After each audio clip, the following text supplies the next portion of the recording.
Ah, yes, it is I.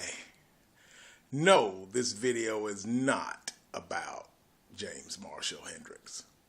Though that is a cool poster, wouldn't you say? I had it framed years ago. Anyway, this video is the unauthorized story of the Blue Gal. Because I've had so many questions asked about it. What's this? What's that? What did you build it out of? Where'd you get this from? Where'd you get that part? How is it set up? Yada yada yada. On and on and on and on. So, this is the story of the Blue Gal. My main axe. That's the back of the case. And here, as you can see, is the front. Now, I haven't been in this case in a while, so I don't know what's in here. It could be a caseload of rattlesnakes. I'm not sure. Nope, just kidding. I say hello to her every day. So let's take a look at her as she resides. And there she is, the Blue Gal, in all of her splendor.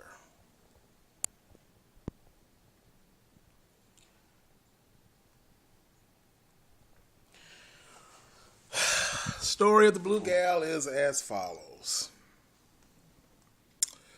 The Blue Gal was something to do.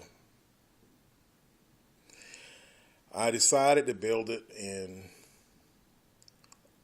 '09, shortly after my mother's passing, mainly to take my mind off of everything that I was dealing with at the time. And I figured it would occupy my mind. And I've often had the fantasy of what I would do if I was turned loose with a top Luther in the fender plant. And this is more or less what I came up with. Oh my goodness. Well, that is her. I guess I can tell you all about it. I completed it. I want to say my mother died the last day of July of '09, and I think I completed this about the end of September. It took me a while. This body is alder and quilted maple. I got it from Warmouth. I was looking at a whole bunch of different bodies, and the gentleman I was working with said, "Hey, I got something I'd like for you to see. I'll give you a great deal on this." A customer had it custom built, and for some reason did not appreciate the color. Opened the box, took one look at it, sent it back to us for full refund. So he emailed me pictures, and I just thought that it was beautiful. Nice quilted piece of maple here on the cap, and the body is alder. So I said, fine, I'll take it. Then I need to look for a neck. Well, being that it was alder and then quilted maple, I knew instinctively what I know about tone, that it was going to have a little bright tinge to it. So I decided on the window of Warmouth, when I went shopping there, on the window shopping, that this all rosewood neck was going to be kind of to my suiting. I figured, I said, well, that'll make it nice and warm. And so I believe it was about close to $600, I think. And the body was about $5-ish, I'm thinking, but the neck was actually more. And it's one piece of, well, two pieces, because I guess the fretboard was separated. But it's all Indian rosewood. It's got a 59 profile on it. and it has a 1 11/16 nut width, and of course it was plain, nothing was on it. It had never been used, it was spanking brand new. So I had them fretted. All that was on it was just the neck and the inlays, the mother pearl inlays. And I decided to have it fretted with 6100 stainless steel frets. And so that's what I did. That's the way I ordered it. Now, for all the changes that this neck has been through, and the guitar, but mainly the neck has had some go-rounds. I haven't done anything to the frets. They were well dressed when I got it. Originally, I ordered it with a Ivana compensated nut. Okay, it was some drama in that, like you wouldn't believe. And I was living in Birmingham at the time, so I had it ripped out, and of course that left a bigger gap than a standard nut would leave. So I had a pretty talented luthier fill it in. He actually had some rosewood, and he filled it in right where I'm rubbing right here with a little small strip of wood about yay wide, and made it look, you can't see it unless you're really up on it, and you got to really examine it to see where it filled in, but to the naked eye you can't even see it, you know. But that, you know, that closed the gap. And I had a brass nut that I tried then. Well, the spacing was kind of weird, but I loved the tone, but the spacing wasn't so great. So anyway, I did that, and I originally put Sperzel locking keys on it. And I had a guy who said he was just really, really good at doing decals, and as you can see, it ain't all that great, but it is what it is. And I had some late 60s decals laying around, so let me remove this tuner. And so he decided that he would do this for me for, you know, a couple of beers or something. I don't know what it was. Anyway, I guess he done the best he could, and, you know, it was done when I saw it, so I just kind of left it, but it's been one thing I haven't been all that greatly pleased with. But anyway, it is what it is. Well, recently, I think about 2014, I took that original brass nut that was on it off because it was just so terrible. And I never could seem to get it right. I don't know where it came from. But anyways, I had a luthier whom I will leave unnamed. It was someone that I had never dealt with before. And he did a bone nut. Well, lo and behold, it sat right, and I could get the action where I wanted it, but here we go again with the spacing. The spacing was not correct. My E string right here had it veered off to the left. No matter what you did or whatever, it just wasn't a straight angle pull like you see now, straight to every post. So I had about as much as that as I could bear. So about 2 weeks ago, and by the way, this discoloration that you see right here, when I took the Ivana nut off myself, because I tried to do most of the things myself on the guitar, and I ran into something that I really didn't, that was out of my league. I would, you know, consult a luthier or something. But anyway, being a little quick in my tapping to get the nut off, I actually tore that little piece of wood off right there, and I just re-glued it. So that's why it kind of looks like it does, but you know, hey, she's got her battle scars, but more or less it's just not that bad, you know, no big deal. So anyway, I put that back myself and whatnot. So about a week or so ago, I decided that I had enough of the bone nut. I never really was all that crazy about the tone. Even the original brass nut, with its spacing issues, it made the guitar sound unbelievable.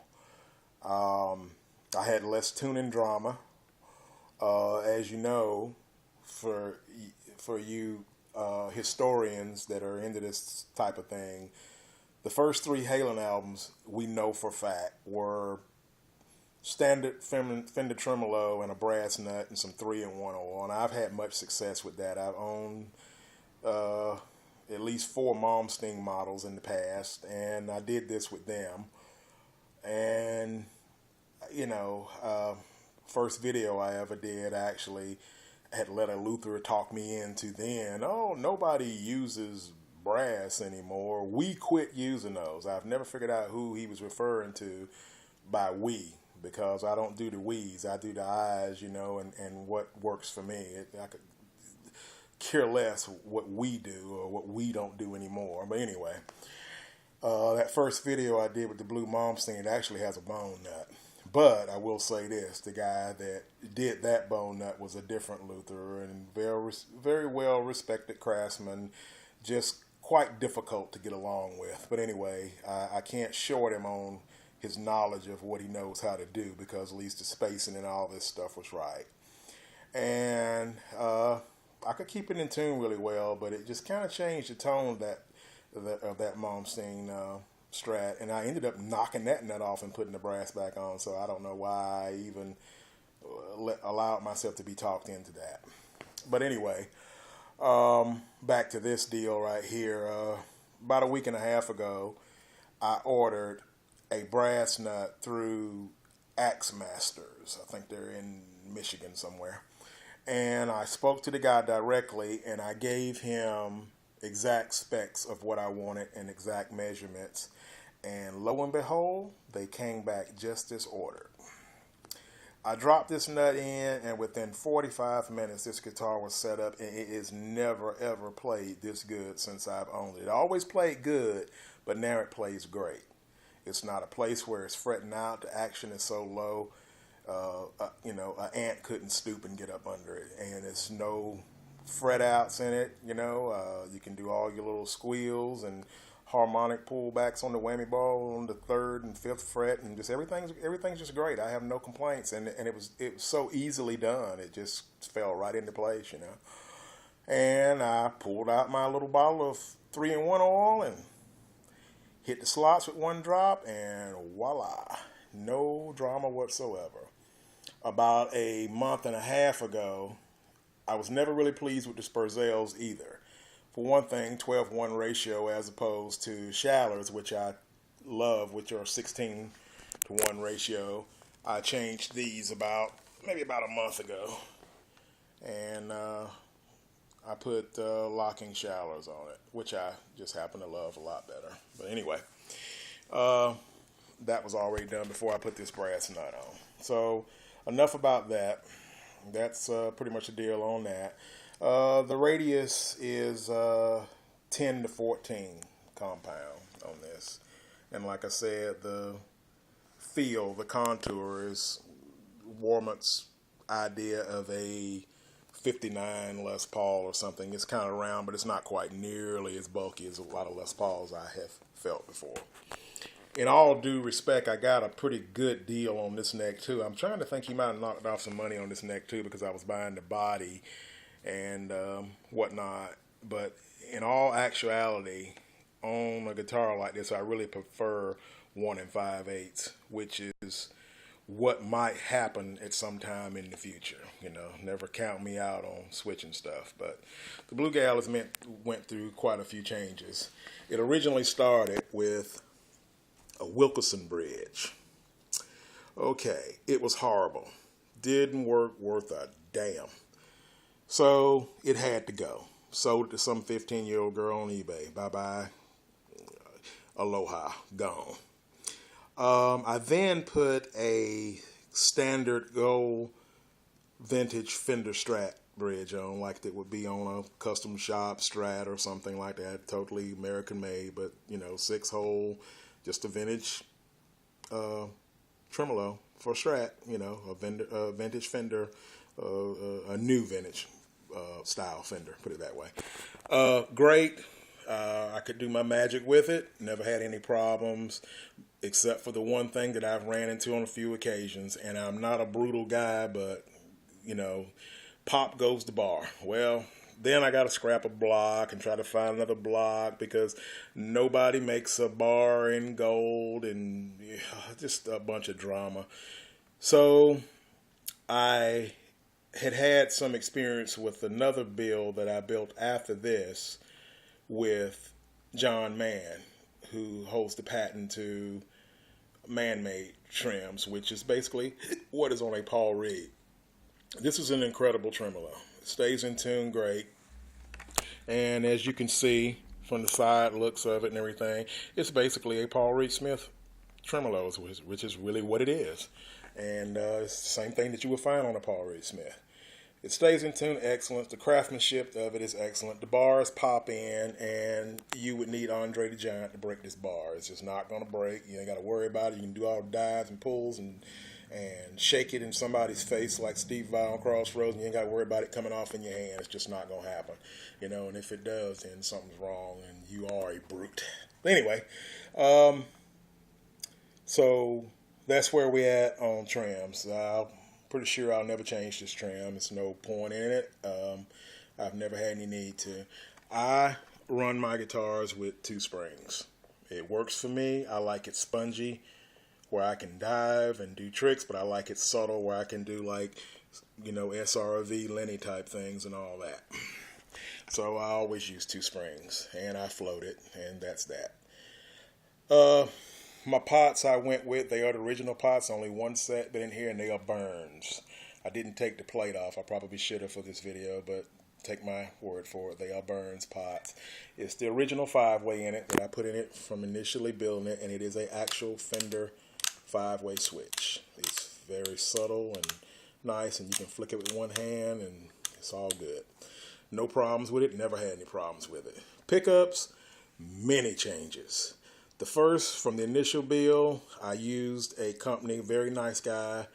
His name slips me at the moment, but he owns Vintage Vibe. And I put a set that he wound up for me specially that were a Strat version of P90s. God, they sounded good. But if you distorted it, well, guess what? Noise City. And even if you put some type of noise suppressor on it, you know, you could stop all the in-betweens, but the minute you went to playing, you could hear the noise in the signal. It was just there. But if you were playing clean, if you want to do SRV type stuff or just stay in kind of a blues idiom, you were good to go. I mean, they were excellent, so I have no problem with them. I'll probably buy another set one day and put them in something else that I would use in a different application type of guitar that I wouldn't use to play everything that I usually play, you know, which is a lot of high-end rock stuff. Anyway, I went from there to DiMarzio's. I took those Vintage Vibes out. I sold them. I probably should have kept them. I eBayed them out. Anyway, I went to DiMarzio, and I want to say I started off with a Virtual Vintage Blues in the bridge and 2 Area 67s or something like that. And then it switched, to some other stuff. I think I ended up putting Heavy Blues 2 in the neck and something else in the back. And it just changed it so many times, I can't even keep track. The last change, though, is they're still DiMarzio's, but I actually found a DiMarzio dealer and told him what I wanted, some special trickery done. And he was able to intervene for me and have this done. So they're what they are, and I just probably will keep that a secret. But they are DiMarzio, if that helps. And they are stacked, and they are basically virtual vintage, but they are noiseless. Anyway, that's the story of that. It has a contoured heel. And I'm hoping all this can be seen really good. Hope I didn't knock a ding in it there. that's a contoured heel there. You know, that's kind of like the whole Sir thing, which is pretty cool. And I like that. And like I said, I did this out of boredom to occupy my mind, what was going on in my life at the time. And so I decided I would maybe start a little company and see where I could get with that, called Fat Cat Axes. And I guess it's always on the back burner. You know, if I just had the time and the capital, I probably would get into it a little bit more heavily. But there's a little plate there to it and everything. And the serial number on it actually says 1009, meaning this is the first guitar I ever built. And it was in '09. And that's pretty much the story of the Blue Gal. She is what she is. She rocks hard and she sings hard and she plays subtle and she can scream when needed. And, you know, I tune her down a half step and I play 9 through 42s. And that's about it. She is what she is, and I probably would never ever get rid of her because of the simple reason, you know, sentimentality, and I put a lot of time and a lot of man hours in it, and a few things were kind of frustrating. I learned a lot in that whole process. I will admit a couple times I wanted to throw it into traffic, but I decided not to because I didn't want to tear up somebody's car. Anyway.